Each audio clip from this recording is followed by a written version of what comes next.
Hello दोस्तों, स्वागत है आप सभी का अपने YouTube channel online exam warrior में। दोस्तों, मैं हूं मनोज। आज हम लोग पढ़ने वाले हैं 66वीं प्रीलिम्स प्रैक्टिस सेट जो चलाया जा रहा था। आज टेस्ट नंबर 7 है। इससे पहले 6 टेस्ट हो चुका है। जो लोग इस वीडियो पर पहली बार आए हैं, इससे पहले का टेस्ट नहीं लगाए हैं, तो उन 6 टेस्ट का लिंक आपको इसी वीडियो के डिस्क्रिप्शन में मिल जाएगा। अगर आप वीडियो का PDF भी लेना चाहते हैं तो हमारे टेलीग्राम ग्रुप से जुड़ना होगा, जिसके लिए आपको इसी वीडियो के डिस्क्रिप्शन में उसका लिंक भी मिल जाएगा टेलीग्राम का। वहां से आप हमारे टेलीग्राम ग्रुप को ज्वाइन कीजिए और आप PDF भी ले सकते हैं। दोस्तों, आप लोगों का कमेंट आ रहा था कि सर आप प्रैक्टिस सेट बंद हो गया है BPSC का जो आ रहा था उसका। तो आप लोगों को बता दें कि यह पर्व की वजह से 2-3 दिन मिस हो गया है, उसके लिए हम सॉरी बोलेंगे। आज से यह प्रैक्टिस सेट रेगुलर हो जाएगा। आप लोग लगाइएगा, क्योंकि यह रिवीजन क्लास है। आप लोग का सेट भी लगाइए और आप लोग अपने आप को जांचिए कितना है तैयारी, क्योंकि बहुत सारे एग्जाम होने वाला है, जिसके लिए आप लोगों को पढ़ाई करने के साथ साथ आपको रिवीजन करना भी बहुत ज़रूरी रहता है। रिवीजन कीजिएगा तभी पढ़ा हुआ चीज़, कोई भी चीज़ दिमाग में याद रहता है। तो आप लोग रिवीजन जरूर कीजिएगा। रिवीजन के तौर पर इसको वीडियो को जरूर देखिएगा। और लास्ट में अगर आप लोग जो सेट लगाते हैं, रियली सेट जो अच्छी तरह से लगाते हैं, तो उसको लास्ट में कितने मार्क ला रहे हैं उस कमेंट बॉक्स में जाकर के आप लोग कमेंट भी कीजिएगा। चलिए स्टार्ट करते हैं। और आप लोगों को बता दें, जो लोग चैनल को सब्सक्राइब नहीं किए हैं, चैनल को सब्सक्राइब कर लीजिएगा प्लीज़ प्लीज़ प्लीज़। और वीडियो अच्छा लगे तो लाइक कीजिएगा। चलिए स्टार्ट करते हैं। देखते हैं आज का पहला क्वेश्चन। पहला क्वेश्चन है, प्रथम जैन संगीति किसके समय में आयोजित किया गया था? तो यह किया गया था चंद्रगुप्त मौर्य। अगला क्वेश्चन है, 1938 में किसने बिहार में मोमिन कांग्रेस की स्थापना किया था? मोमिन कांग्रेस की स्थापना अब्दुल कयूम अंसारी ने किया था। किसने किया था? अब्दुल कयूम अंसारी ने किया था। ऑप्शन नंबर सी इसका राइट आंसर हो जाएगा। अगला क्वेश्चन है, मौर्य काल में कर्मांतिक होता था। तो मौर्य काल में कर्मांतिक क्या होता था? यह एक उद्योगों एवं कारखानों का अध्यक्ष को मौन कर्मांतिक बोलते थे। क्या बोलते थे?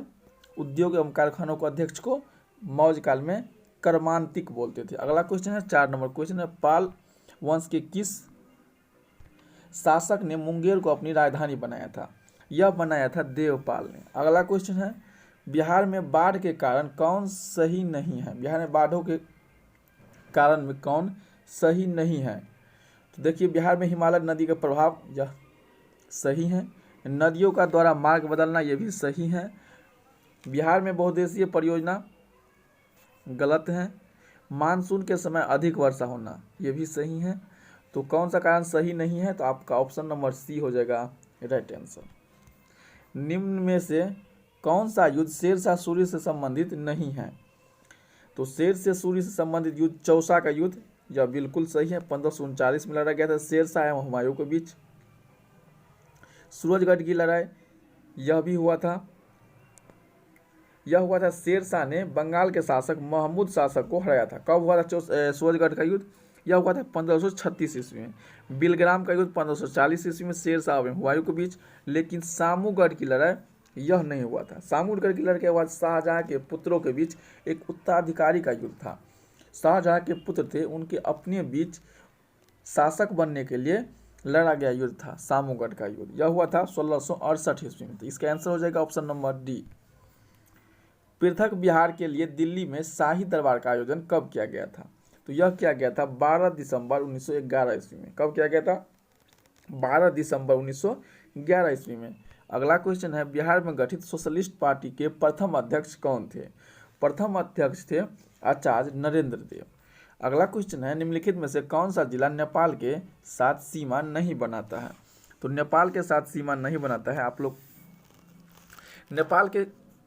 नेपाल से बिहार के कुल 7 जिले स्पर्श करती हैं, जिसमें पश्चिम से पूर्व की ओर इनका क्रम इस प्रकार है। पश्चिम में चंपारण, पूर्वी चंपारण, सीतामढ़ी, मधुबनी, सुपौल, अररिया और किशनगंज। तो देखिए, इसमें से सभी हैं, पश्चिम चंपारण, शिवहर, मधुबनी, मधेपुरा। तो इसमें इसका आंसर हो जाएगा आपका ऑप्शन नंबर ई। अगला क्वेश्चन है, बिहार होम रूल लीग की स्थापना किसकी अध्यक्षता में की गई थी? यह किया गया था मजरुल हक की अध्यक्षता में 1916 ईस्वी में। कब किया गया था? 1916 में बिहार होम लीग की स्थापना पटना में किया गया था, जिसके अध्यक्ष मजरुल हक थे। अगला क्वेश्चन है, वर्ष 2024 में ग्रीष्मकालीन ओलंपिक खेल किस देश में आयोजित किया जाएगा? तो यह किया जाएगा फ्रांस में। कहाँ पर किया जाएगा? फ्रांस में। 24 में ग्रीष्मकालीन ओलंपिक खेल किया जाएंगे। यह केमा ग्रीष्मकालीन ओलंपिक खेल होगा? यह 33वां होगा। यह फ्रांस के पेरिस शहर में किया जाएगा। और 34वां जो ग्रीष्मकालीन ओलंपिक खेल होगा जो 28 में खेला जाएगा, यह यूएसए के लॉस एंजलिस में हो जाएगा। कहाँ पर होगा? यूएसए के लॉस एंजलिस में 2028 में 34वां। अगला क्वेश्चन है, अक्टूबर 2020 में प्रधानमंत्री नरेंद्र मोदी ने किसकी 75वीं वर्षगांठ के अवसर पर 75 रुपये मूल्य वर्ग के स्मारक सिक्के का विमोचन किया है?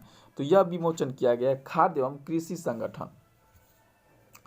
किस पर? खाद्य एवं कृषि संगठन। Option number C right answer हो जाएगा। नेक्स्ट क्वेश्चन है, केंद्रीय मंत्रिमंडल ने हाल ही में बिहार के किस शहर में प्रधानमंत्री स्वास्थ्य सुरक्षा योजना PMSSY के तहत नए AIMS स्थापित करने की मंजूरी दी है? तो यह दिए हैं दरभंगा डिस्ट्रिक्ट में। कहाँ पर? दरभंगा में। अगला क्वेश्चन है, वैश्विक आर्थिक स्वतंत्रता सूचकांक 2020 में भारत का स्थान क्या है? तो भारत का स्थान है 105 नंबर वैश्विक आर्थिक स्वतंत्रता सूचकांक में। अगला क्वेश्चन है, पीएम मोदी द्वारा शुरू की गई प्रधानमंत्री मत्स्य संपदा योजना का कुल परिव्यय कितना है? यानी मत्स्य पर किया गया खर्च का ब्यौरा, यानी कि जो मत्स्य विभाग पर खर्च किया जाएगा, कितना खर्च किया जाएगा? तो यह किया जाएगा 20,050 करोड़ रुपया। कितना खर्च किए जाएंगे? 20,050 करोड़ रुपया। ऑप्शन नंबर बी इसका राइट आंसर हो जाएगा। अगला क्वेश्चन है, वर्ष 2020 के लिए इंटरनेशनल बुकर प्राइज किसे दिया गया है? तो यह प्राइज इंटरनेशनल बुकर प्राइज जो दिया गया है 2020 में, यह प्रतिवर्ष अंग्रेजी अनुवादित और यूके या आयरलैंड में प्रकाशित पुस्तक के लिए प्रदान किया जाता है। इस पुरस्कार की राशियां को लेखक और अनुवादक के बीच समान रूप से विभाजित किया जाता है। वर्ष 2020 के लिए इंटरनेशनल बुकर प्राइज डच लेखिका मैरिकेन लुकुसा रिजनेवेल्ड को उनकी पुस्तक दी डिस्कम्फर्ट ऑफ इवनिंग के लिए दिया गया है। किसको दिया गया है? इंटरनेशनल बुकर प्राइज 2020 यह डच के लेखिका है मैरिके लुकास, और रिजनेवेल्ड को उनकी पुस्तक दी डिस्कम्फर्ट ऑफ इवनिंग के लिए दिया गया है। इसमें से कोई नहीं है, इसलिए ऑप्शन नंबर ई हो जाएगा। अगला क्वेश्चन है, विलियम्स किस देश की राजधानी है?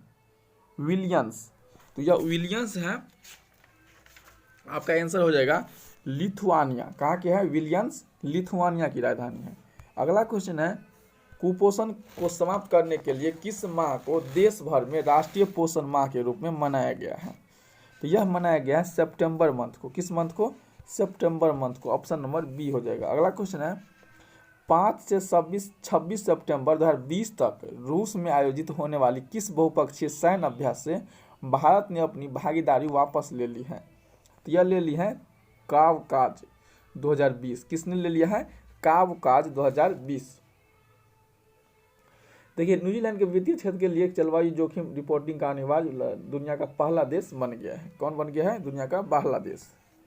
चलिए अगला क्वेश्चन देखते हैं।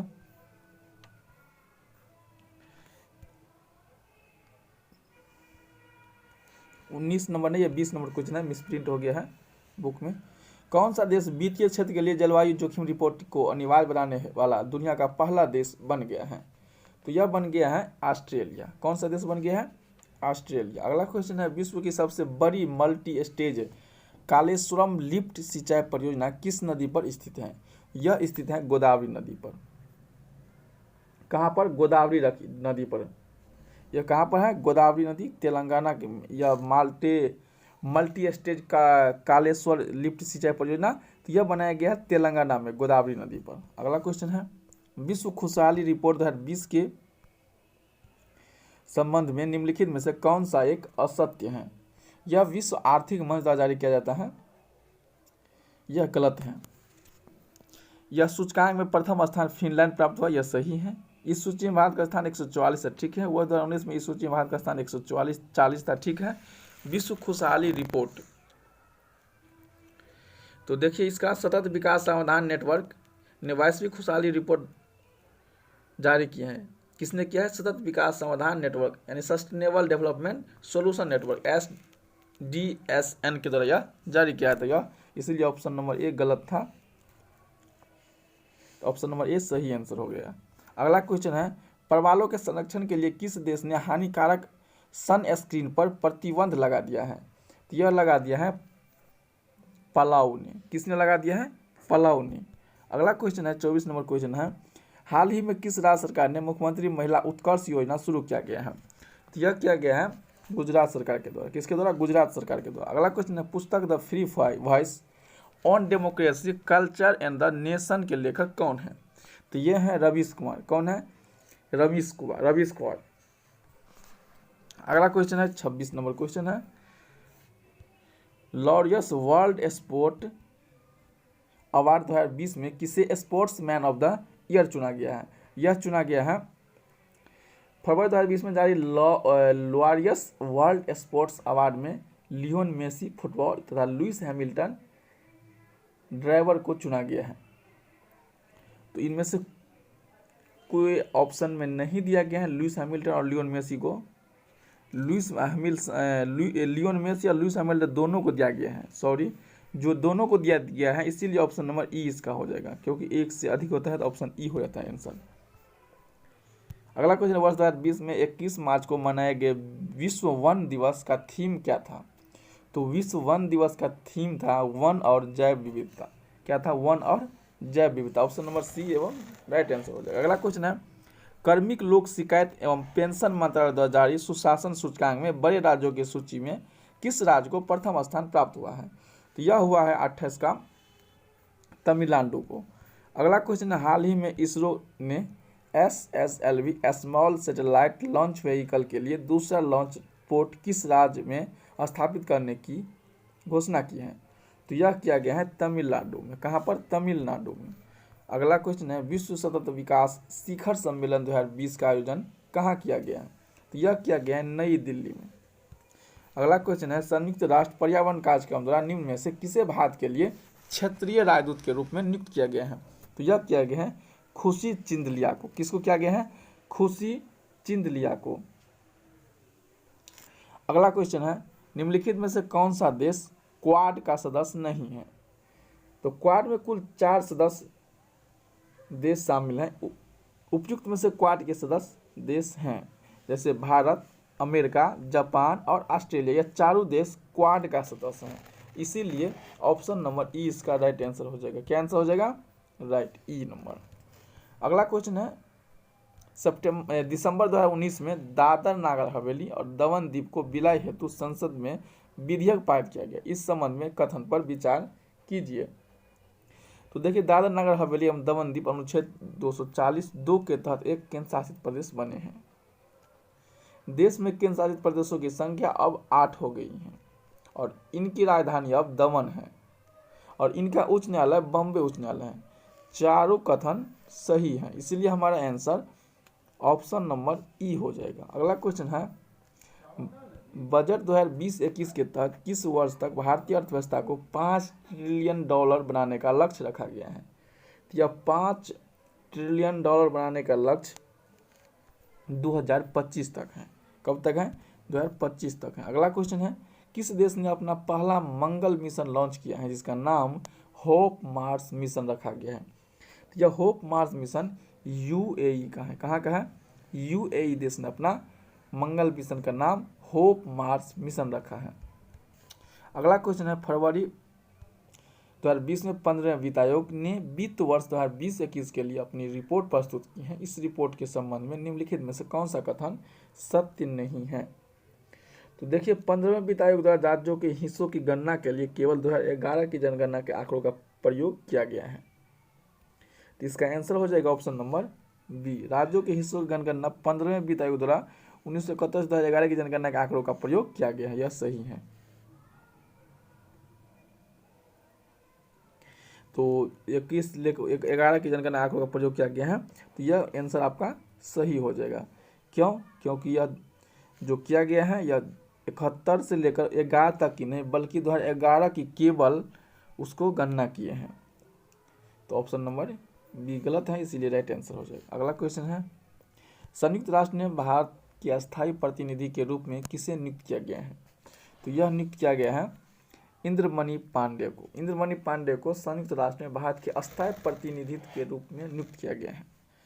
अगला क्वेश्चन है, बिहार के प्रसिद्ध व्यक्ति वरिष्ठ नारायण सिंह जिनका निधन नवंबर 2019 में हुआ, उनका संबंध किस क्षेत्र से थे? तो इसका संबंध गणित से था। क्या चीज से था? गणित से था। बिहार सरकार ने किस महापुरुष की जन्मतिथि को मेघा दिवस के रूप में मनाने की घोषणा किया है? राजेंद्र प्रसाद के जन्मतिथि को मेघा दिवस के रूप में मनाने की घोषणा किया है। अगला क्वेश्चन है, WHO द्वारा जारी घोषणा के अनुसार कौन सा देश मीजल्स ऑफ रूबेला वायरस को समाप्त करने में पूर्णतः सफल हो चुका है? तो यह हो चुका है WHO द्वारा जारी घोषणा के अनुसार श्रीलंका, मालदीव मीजल्स और रूबेला वायरस का सफलतापूर्वक समाप्त करने वाले दक्षिण पूर्वी एशियाई देशों में पहले 2 देश बन गए हैं, मालदीव और श्रीलंका। ऑप्शन ए और बी दोनों है, इसलिए हमारा आंसर हो जाएगा ऑप्शन नंबर ई। निम्न में से बिहार के किस जिले में गंगा नदी प्रवाहित होती है? तो यह होती है समस्तीपुर। बिहार में शुष्क पर्णपाती वन कौन सा क्षेत्र है? तो बिहार में शुष्क पर्णपाती वन का कौन सा क्षेत्र है? तो 42 का आंसर हो जाएगा ऑप्शन नंबर डी, दक्षिणी पठार के पश्चिमी क्षेत्र। कौन सा है? दक्षिणी पठार के पश्चिमी क्षेत्र। उत्तर प्रदेश तथा बिहार राज्य की सीमा पर कौन सा जलप्रपात स्थित है? तो यह स्थित है दुर्गावती। कौन सा जलप्रपात? दुर्गावती। कोपेन के जलवायु वर्गीकरण के अनुसार दक्षिण बिहार की जलवायु किससे प्रदर्शित की जा सकती है? कोपेन के जलवायु वर्गीकरण के अनुसार दक्षिण अफ्रीका की जलवायु किससे प्रदर्शित की जा सकती है? तो 44 का आंसर हो जाएगा AW। क्या हो जाएगा? AW। अगला आंसर है, बिहार में सर्वाधिक सिंचित एवं न्यूनतम सिंचित भूमि वाला जिला क्रमशः कौन है? तो बिहार में सर्वाधिक सिंचित भूमि वाला जिला शेखपुरा है, जिसमें 86.6% है, और न्यूनतम वाला जिला है जमुई। तो शेखपुरा और जमुई है। जमुई में जहाँ पर शेखपुरा में सबसे हाईएस्ट है 86.6%, वहीं जमुई में सबसे लोवेस्ट है 16.65%। 16.65% ऑप्शन नंबर सी हो जाएगा। अगला क्वेश्चन, जनगणना 2011 के अनुसार सर्वाधिक जनसंख्या घनत्व वाले जिलों की सही क्रम को सजाना है। तो सही क्रम यानी क्या कहते हैं, सर्वाधिक जनसंख्या घनत्व वाले जिलों का सही क्रम यानी अवरोही क्रम में, यानी कि घटते क्रम। तो इसका आंसर हो जाएगा ऑप्शन नंबर 46 का सी हो जाएगा। पहले होगा शिवहर, फिर होगा पटना, फिर दरभंगा, फिर वैशाली। अगला क्वेश्चन है, नागोया प्रोटोकॉल कब से प्रभावी हुआ है? यह नागोया प्रोटोकॉल 2014 से प्रभावित हुआ है। कब से? 2014 से प्रभावित हुआ है। अगला क्वेश्चन है, भारत वन रिपोर्ट 2019 के अनुसार सर्वाधिक वन आवरण प्रतिशत वाले राज्यों को सही क्रम क्या है? तो इसका सही क्रम है Mizoram, Arunachal Pradesh, Meghalaya. Option number A. अगला क्वेश्चन, राष्ट्रीय जल मार्ग संख्या 1 किस नदी से होकर गुजरती है? तो राष्ट्रीय जल मार्ग संख्या 1 इलाहाबाद से हल्दिया के बीच गंगा, हुगली एवं भागीरथी नदियों से होकर गुजरती हैं। तो गंगा, हुगली एवं भागीरथी तीनों नदी दिया है, इसलिए ऑप्शन नंबर ई हो जाएगा। भारत के कितने राज्य पाकिस्तान के साथ सीमा साझा करता है? तो यह साझा करता है भारत के कितने राज्य? 3, गुजरात, राजस्थान और पंजाब। ऑप्शन नंबर ए हो जाएगा। अगला क्वेश्चन, भारत के किस दर्रे का नाम बदलकर अटल सुरंग रख दिया गया है? तो किस दर्रे का नाम, रोहतांग दर्रा का नाम बदल करके अटल सुरंग रख दिया गया है? गोंडवाना क्रम की चट्टान का निम्न में से 2 कालों के मध्य हुआ है। तो यह हुआ है कार्बोनिफेरस एवं जुरासिक काल में। किसके काल में? गोंडवाना क्रम की चट्टान निर्माण किन 2 काल में हुआ है? कार्बोनिफेरस और जुरासिक काल में। ऑप्शन नंबर सी हो जाएगा। अगला क्वेश्चन है, वायुमंडल में उपस्थित निम्न गैसों का उनकी प्रतिशतता के अनुसार अवरोही क्रम है। तो इसका हो जाएगा आर्गन, कार्बन डाइऑक्साइड, नियॉन और उसके बाद हीलियम। ऑप्शन नंबर ए हो जाएगा। अगला क्वेश्चन है 54 नंबर क्वेश्चन, ऑस्ट्रेलिया का मर्लिन क्षेत्र प्रसिद्ध है। तो ऑस्ट्रेलिया का मर्लिन क्षेत्र प्रसिद्ध है, तो 54 का आंसर हो जाएगा हीरे के खान के लिए। ऑस्ट्रेलिया का मर्लिन क्षेत्र हीरे के खान के लिए प्रसिद्ध है। अगला क्वेश्चन है, मैटरहॉर्न पर्वत हाल के समय में चर्चा में यह पर्वत किस देश में स्थित है? तो 55 का है जगह स्विट्जरलैंड। मैटरहॉर्न पर्वत हाल में समय में चर्चा में है या स्विट्जरलैंड में है मैटरहॉर्न पर्वत। अगला क्वेश्चन है, भारत में निम्न में से किस क्रम की चट्टान भवन निर्माण हेतु उपयुक्त चूना पत्थर, बलुआ पत्थर, सजावटी पत्थरों आदि के लिए प्रसिद्ध है? तो इसका आंसर हो जाएगा विंध्य शैल समूह की चट्टान। ऑप्शन नंबर सी इसका राइट आंसर हो जाएगा। अगला क्वेश्चन है, पवनों की दिशा एवं वेग से संबंध में निम्नलिखित में से कौन सा कथन असत्य है? तो कौन सा कथन असत्य है? वायुमंडलीय दाब से भिन्नता का कारण वायु गतिमान हो जाती है, सही है। धरातलीय विषमताओं के कारण घर्षण पैदा होता है जो पवनों की गति को प्रभावित करता है, ये भी सही है। कोरलोसिस बल पवनों की दिशा को प्रभावित नहीं करती हैं, ये गलत है। प्रचलित पवनें व्यावहारिक पक्षवा ध्रुवीय पवनों के रूप में प्रभावित होती हैं, ये भी सही है। तो ऑप्शन नंबर सी इसका राइट आंसर हो जाएगा। अगला क्वेश्चन है 58 नंबर क्वेश्चन है, चित्रकूट जलप्रपात को भारत का नियाग्रा जलप्रपात की संज्ञा दी जाती है? चित्रकूट जलप्रपात किस नदी पर स्थित है? तो चित्रकूट जलप्रपात जो आपका स्थित है यह इंद्रावती नदी पर स्थित है। किस नदी पर? इंद्रावती नदी पर स्थित। अगला क्वेश्चन है, निम्न में से कौन सा कथन असत्य है?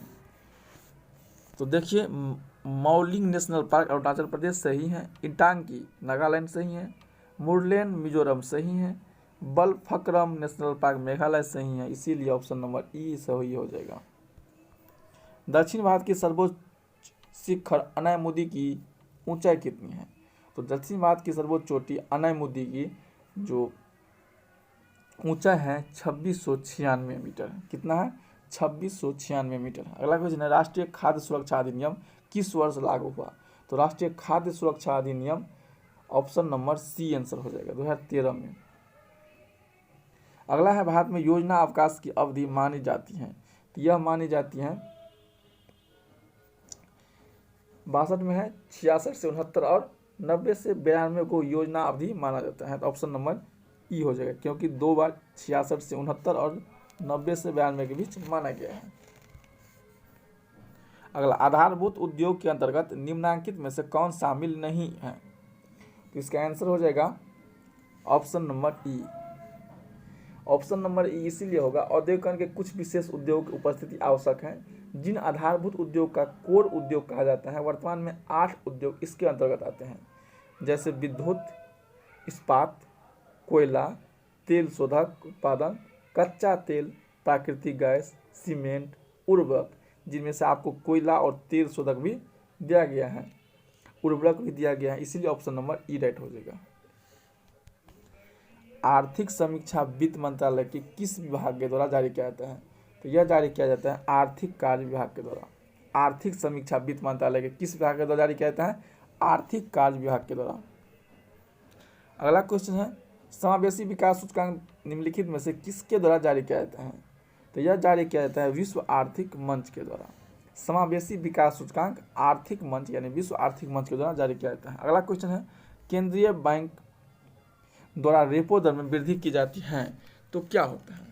तो जब केंद्रीय बैंक द्वारा रेपो दर में वृद्धि की जाती है तो मुद्रा में प्रसार में कमी आ जाती है। क्या होती है? मुद्रा के प्रसार में कमी आ जाती है। अगला क्वेश्चन है, निम्न में से कौन सा क्षेत्र भारत में सर्वाधिक रोजगार प्रदान करता है? यह प्रदान करता है कृषि। अगला क्वेश्चन है, वैश्विक भूखमरी सूचकांक निम्न में से किन संकेतों के आधार पर तैयार किया जाता है? तो इसका आंसर हो जाएगा अल्प पोषण, बच्चों में बाधित विकास और बाल मृत्यु, ऑप्शन नंबर बी। इन तीनों के आधार पर किया जाता है। अगला क्वेश्चन है, स्वच्छ भारत मिशन यानी ग्रामीण किस मंत्रालय से संबंधित है? तो 69 का आंसर हो जाएगा जल शक्ति मंत्रालय। स्वच्छ भारत मिशन जो जल शक्ति मंत्रालय के अंतर्गत आता है। राष्ट्रीय आय को मापने के लिए वर्तमान का आधार वर्ष क्या है? तो यह आधार वर्ष है 2011-12। अगला क्वेश्चन है, उष्मागति के रूप में कार्बन का सर्वाधिक अस्थायी रूप कौन सा है? तो यह है ग्रेफाइट। कौन सा है? ग्रेफाइट। अगला क्वेश्चन है, बोरेक्स के जलीय विलयन की प्रकृति कौन सी होती है? तो यह होती है क्षारीय। निम्नलिखित में से समूह 14 के तत्व के लिए कौन सा कथन सत्य है?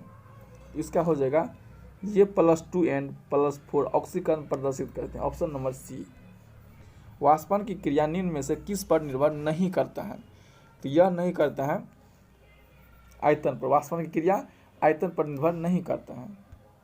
अमोनिया गैस बनाने के हाइपर विधि में उत्प्रेरक के रूप में किसका प्रयोग किया जाता है? तो यह प्रयोग किया जाता है लोहे की चूर्ण को। जब प्रकाश की किरण किसी कोलाइड या निलंबन को गुजरता है तो टिनर प्रभाव को प्रदर्शित करता है। इसमें प्रकाश की कौन सी परिघटना होती है? तो यह होती है प्रकाश का परिकर्णन। क्या होता है? प्रकाश का परिकिरणन। Option number C right answer हो जाएगा। जब किसी वस्तु को पृथ्वी से चांद पर ले जाया जाए तो उसमें क्या परिवर्तन होता है? तो देखिए भार उसका जो बदल जाएगा, लेकिन द्रव्यमान पर कहीं पर भी ले जाइए उस पर कोई परिवर्तन नहीं होता। Option number B right answer हो जाएगा। सौर ऊर्जा का रूपांतरण रासायनिक ऊर्जा में निम्न में से किस प्रक्रिया में होता है? तो यह होता है प्रकाश संश्लेषण के दौरान। क्या होता है? प्रकाश संश्लेषण के दौरान। अगला क्वेश्चन, निम्नलिखित में से कौन सा तरंग निर्वात में गमन नहीं करती है? तो निर्वात में गमन नहीं करती है ध्वनि। निकट दृष्टि दोष, जिसे मायोपिया भी कहते हैं, इस दृष्टि दोष को दूर करने के लिए अवतल लेंस का प्रयोग किया जाता है। उसकी क्षमता होती है, तो इसकी क्षमता हो जाती है ऋणात्मक। क्या हो जाती है? निकट दृष्टि दोष में उसकी क्षमता ऋणात्मक हो जाती है। निम्नलिखित में से किस युक्ति का प्रयोग दृष्टि धारा यानी डीसी में प्रत्यावर्ती धारा एसी प्राप्त करने के लिए किया जाता है? तो इसका आंसर हो जाएगा इन्वर्टर। क्या हो जाएगा? इन्वर्टर। निम्न में से कौन सा सही नहीं है? तो कौन सही नहीं है? 1 माइक्रोन 10⁻⁻6 सही है, नैनो -9 सही है, पिको -12 है, फेमटो गलत है। फेमटो आपका यानी ऑप्शन नंबर डी गलत है। मानव शरीर निम्नलिखित भागों में से किस में निषेचन फर्टिलाइजेशन की क्रिया होती है? तो फर्टिलाइजेशन की क्रिया जो होती है वह अंडवाहिनी में होता है। किस में होता है? अंडवाहिनी में। अगला क्वेश्चन है, कांच के एक गिलास में पानी के अंदर रखा हुआ एक नींबू अपने वास्तविक आकार से बड़ा दिखाई देता है, ऐसा किस कारण से होता है? तो यह प्रकाश का ध्रुवीकरण के कारण होता है। किसके कारण? ध्रुवीकरण के कारण वह बड़ा दिखाई देता है। निम्न में से कौन सा जीव एक कोशिकीय नहीं है? तो यह कवक जो है यह एक कोशिकीय नहीं है। अमीबा, क्लेमाइडोमोनास, पारामीशियम, जीवाणु इत्यादि एक कोशिकीय जीव हैं। कवक, शैवाल एवं अन्य तंतु पादप बहुकोषीय जीवों की श्रेणी में आते हैं। अगला क्वेश्चन है, सिस्टेमा नेचुरी नामक पुस्तक किस के द्वारा लिखा गया है? तो यह सिस्टेमा नेचुरी पुस्तक क्रोलस लिनियस के द्वारा लिखा गया है। किसके द्वारा? क्रोलस लिनियस के द्वारा लिखा गया है। भोजन का सर्वाधिक अवशोषण कहाँ होता है? तो यह होता है इलियस में होता है। भोजन का सर्वाधिक अवशोषण इलियस में होता है। अगला क्वेश्चन है, ऊर्जा पिरामिड होता है। तो ऊर्जा पिरामिड होता है हमेशा सीधा। क्या होता है? ऊर्जा पिरामिड हमेशा सीधा होता है। निम्नलिखित में से कौन सा पौधे में श्वसन क्रिया को प्रभावित नहीं करता है? तो पौधे में श्वसन को प्रभावित करने वाले निम्न कारक है वायुमंडल के ऑक्सीजन की मात्रा, उनके तापमान, प्रकाश, जल, कार्बन डाइऑक्साइड, ये सभी हैं इसमें। ऑप्शन नंबर ई राइट आंसर हो जाएगा। निम्नलिखित में से कौन सा जल जनित रोग जनित नहीं रोग है, यानी जनित से होने वाला रोग नहीं है? तो यह है चेचक। हाइजा, टाइफाइड, मेनिंजाइटिस, पेचिस इत्यादि जल जनित द्वारा होने वाला रोग है, जबकि चेचक नहीं है। निम्नलिखित में से कौन सा शब्द भारतीय संविधान की मूल प्रस्तावना में शामिल नहीं था? तो यह नहीं था। 42वें संविधान संशोधन 1976 के द्वारा भारतीय संविधान की प्रस्तावना में 3 शब्द थे, समाजवादी, पंथ निरपेक्ष एवं अखंडता था। संविधान की मूल प्रस्तावना में जोड़े गए हैं ये समाजवादी, पंथ निरपेक्ष और अखंडता नहीं थे, जिन्हें जोड़ा गया है। ऑप्शन नंबर ई इसका राइट आंसर हो जाएगा। लगातार कितने वर्षों तक भारत से बाहर रहने वाले भारत सरकार की किसी भी व्यक्ति को भारतीय नागरिकता से वंचित कर सकती हैं? यह कर सकती हैं 7 वर्षों तक। Option number B. अगला क्वेश्चन है, मूल अधिकार के विषय में निम्न में से कौन सा सही है? तो ये हो जाएगा, मूल अधिकार के कुछ भारतीय नागरिक के साथ साथ विदेशी को भी प्राप्त हैं। भारत उदाहरण के तौर पर विधि के समक्ष समानता और विधि का सम्मान संरक्षण अनुच्छेद 14 के अंतर्गत आते हैं, जिनमें अपराधों के लिए दोषी सिंधी के संरक्षण अनुच्छेद 20, जीवन का अधिकार अनुच्छेद 21, शोषण के विरुद्ध अधिकार 23 से 24, धर्म की स्वतंत्रता 25 से 28, मूल अधिकार असीमित नहीं है, राज्य उन युक्त प्रतिबंध लगा सकता है या अस्थायी भी नहीं होती हैं, क्योंकि संसद में इन्हें कमी या कटौती कर सकती हैं। ये न्योचित होती हैं, इनका उल्लंघन होने पर न्यायालय जाया जा सकता है। इसीलिए इसका आंसर ऑप्शन नंबर ई हो जाएगा। अगला क्वेश्चन है 94 नंबर क्वेश्चन है, भारतीय संविधान के किस अनुच्छेद के अनुसार विधानसभा का गठन हुआ है? तो यह विधानसभा का गठन हुआ है आर्टिकल 170 के अनुसार। आर्टिकल 170 के अनुसार विधानसभा का गठन हुआ। अगला क्वेश्चन, निम्न में से किन्हें विधि के समक्ष समानता से छूट प्रदान की गई है? तो यह किया गया है राष्ट्रपति राज्यपाल को विधि के समक्ष समान छूट दिया गया है, राष्ट्रपति और राज्यपाल को, इसलिए ऑप्शन नंबर ई हो जाएगा। अगला क्वेश्चन है, संविधान के किस अनुच्छेद में राज्य को यह निर्देश दिया गया है कि राज्य का यह प्रयास करेगा कि उत्पादन का तथा धन का अहितकारी संकेंद्रण न हो? इसका आंसर हो जाएगा ऑप्शन नंबर सी, अनुच्छेद 39 के सी में। अगला क्वेश्चन है, क्षेत्रीय परिषद का पदेन अध्यक्ष कौन होता है? यह पदेन अध्यक्ष केंद्रीय गृह मंत्री होते हैं। कौन होते हैं? केंद्रीय गृह मंत्री होते हैं। इस ऑप्शन में नहीं है, इसलिए ऑप्शन नंबर ई हो जाएगा। राज्यसभा में निर्वाचित प्रतिनिधि की अधिकतम संख्या कितनी हो सकती है? यह हो सकता है 238। राज्यसभा में निर्वाचित प्रतिनिधि की अधिकतम संख्या 238 हो सकती है। अगला क्वेश्चन है, यदि कोई विधायक लोकसभा के चुनाव में जीतता है तो कितने दिन की अवधि के अंदर उसे अपनी विधानसभा सीट रिक्त करना होगा, अन्यथा उनकी लोकसभा का सीट समाप्त हो जाएगा? तो यह आपका 14 दिन के अंदर। कितने दिन के अंदर? 14 दिन के अंदर। ऑप्शन नंबर सी इसका राइट हो जाएगा। अगला है, लोकसभा के संदर्भ में कौन सा कथन सही नहीं है? तो यह कथन जो सही नहीं है, ऑप्शन नंबर डी, लोकसभा की अधिकतम संख्या 555, यह गलत है, 545 है। अगला क्वेश्चन, निम्नलिखित में से कौन सा संघ की कार्यपालिका में शामिल होते हैं? तो इसका आंसर हो जाएगा ऑप्शन नंबर डी, राष्ट्रपति, उपराष्ट्रपति, प्रधानमंत्री, महान्यायवादी, नियंत्रक, महालेखा परीक्षक नहीं होते हैं। अगला क्वेश्चन है, राष्ट्रपति का महाभियोग संसद की एक कौन सी प्रक्रिया है? तो संसद की एक अर्ध न्यायिक प्रक्रिया है। कैसा प्रक्रिया है? अर्ध न्यायिक प्रक्रिया है। अगला क्वेश्चन, निम्न में से कौन है जो संसद के किसी भी सदन का सदस्य नहीं होते हुए न ही संसद सदन बैठता है लेकिन फिर भी संसद का अभिन्न अंग होता है? वह होते हैं महान्यायवादी, अटॉर्नी जनरल। भारतीय संविधान के संसद के दोनों सदनों की संयुक्त बैठक का प्रावधान किस देश के संविधान से प्रेरित है? यह प्रेरित है ऑस्ट्रेलिया। किसके संविधान से? ऑस्ट्रेलिया। अगला क्वेश्चन है, ग्राम सभा का सदस्य बनने के लिए न्यूनतम आयु सीमा कितनी होनी चाहिए? तो ग्राम सभा किसी पंचायत के क्षेत्रीय पंजीकृत मतदाताओं से मिलकर गठित होती हैं, 18 वर्ष होती हैं, अतः ग्राम सभा सदस्य होने के लिए न्यूनतम आयु 18 वर्ष होना चाहिए, जो ऑप्शन में नहीं दिया है, ऑप्शन नंबर ई हो जाएगा। भारतीय अकाल संहिता का निर्माण 1883 में किस आयोग द्वारा किया गया था? तो यह किया गया था स्ट्रैची आयोग के द्वारा। किसके द्वारा? स्ट्रैची आयोग के द्वारा। अगला क्वेश्चन है 7 नंबर क्वेश्चन है, भारत सरकार अधिनियम 1935 के संबंध में कौन सा कथन सही है? तो यह कथन सही है, केंद्र अखिल भारतीय संघ का उपबंध और प्रांतीय प्रशासन का उपबंध दोनों सही, ऑप्शन नंबर सी हो जाएगा। अगला क्वेश्चन, भारतीय व्यापार ईस्ट इंडिया कंपनी का एकाधिकार को समाप्त कर दिया गया। तो यह समाप्त कर दिया गया था 1813 के अधिनियम के द्वारा।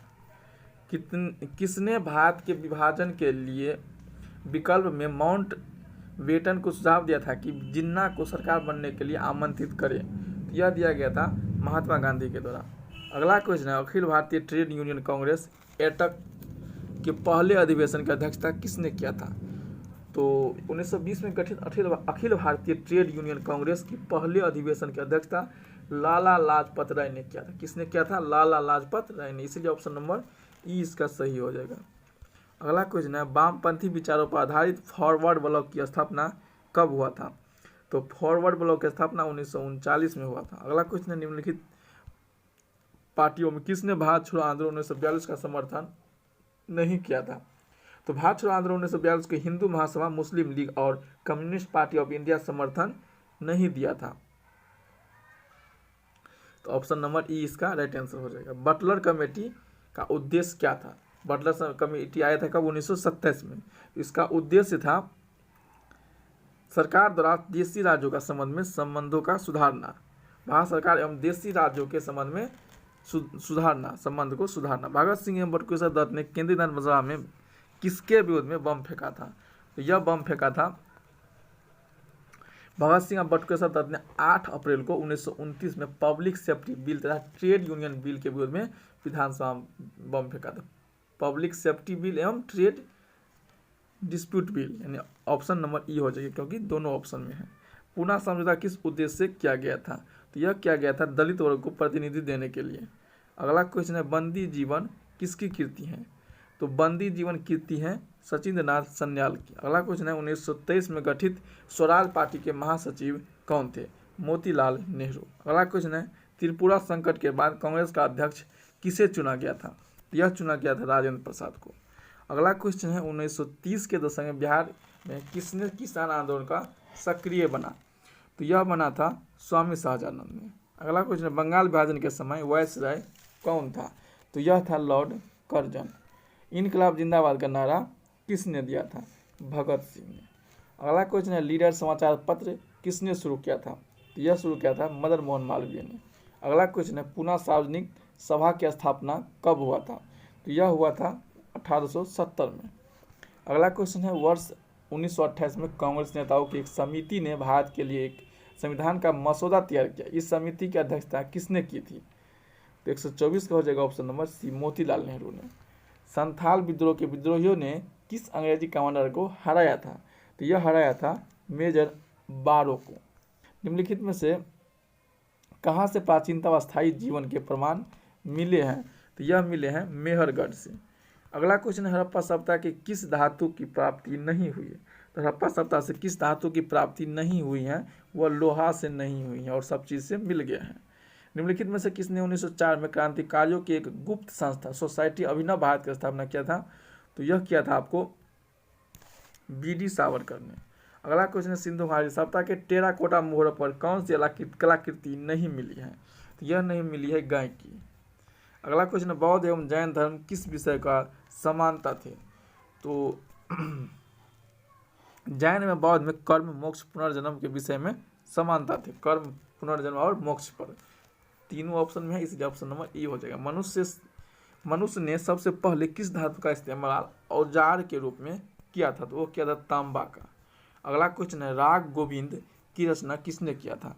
यह किया था मीराबाई ने। अगला क्वेश्चन है किस सिख गुरु की हत्या मुगल शासक द्वारा कर दी गई थी? तो यह किया गया था 10वें सिख गुरु के रूप 2 सिख गुरुओं की मृत्युदंड किस्सा मुगल काल में हुई है, अर्जुन देव और गुरु तेग बहादुर को। दोनों हैं, इसलिए ऑप्शन नंबर ई हो जाएगा। अगला क्वेश्चन है किस मुगल बादशाह ने शाहरुख नाम सिक्का चलवाया था? यह चलवाया था बाबर ने। अगला क्वेश्चन है विभिन्न युद्धों के कालक्रम के अनुसार व्यवस्थित करना है।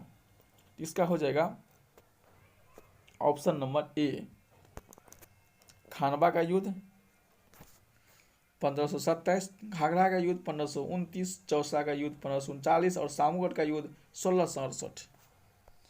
अगला क्वेश्चन है ऋग्वेद में हिरण्य शब्द का प्रयोग किस धातु के लिए किया जाता है? तो यह किया जाता है सोना के लिए। किसके लिए? सोना के लिए। अगला ऑप्शन क्वेश्चन है किस सूफी संत को महबूब ए इलाही के नाम से भी जाना जाता है? शेख निजामुद्दीन औलिया को। अगला क्वेश्चन है निम्नलिखित में से किसे जहांगीर ने खान की उपाधि दी थी? तो यह दिया था हॉकिंस को। अशोक के शासनकाल में कौन सा क्षेत्र उसके अधीन नहीं था? तो यह था श्रीलंका। निम्न कथनों में से सही कथन की पहचान करें। तो 40 का हो जाएगा ऑप्शन नंबर डी, दोनों सही हैं। चलिए आगे यहाँ से आंसर बताते हैं। मैथ रीजनिंग है तो 141 का हो जाएगा option number A, 142 C, 143 E, 144 E, 145 D, 146 D, 147 A, 148 B, 149 C, 150 B. तो दोस्तों वीडियो कैसा लगा कमेंट बॉक्स में जाकर कमेंट जरूर कीजिएगा। वीडियो अच्छा लगे तो लाइक कीजिएगा। चैनल को आप लोग जरूर से ज़रूर सब्सक्राइब कीजिएगा। Thank you.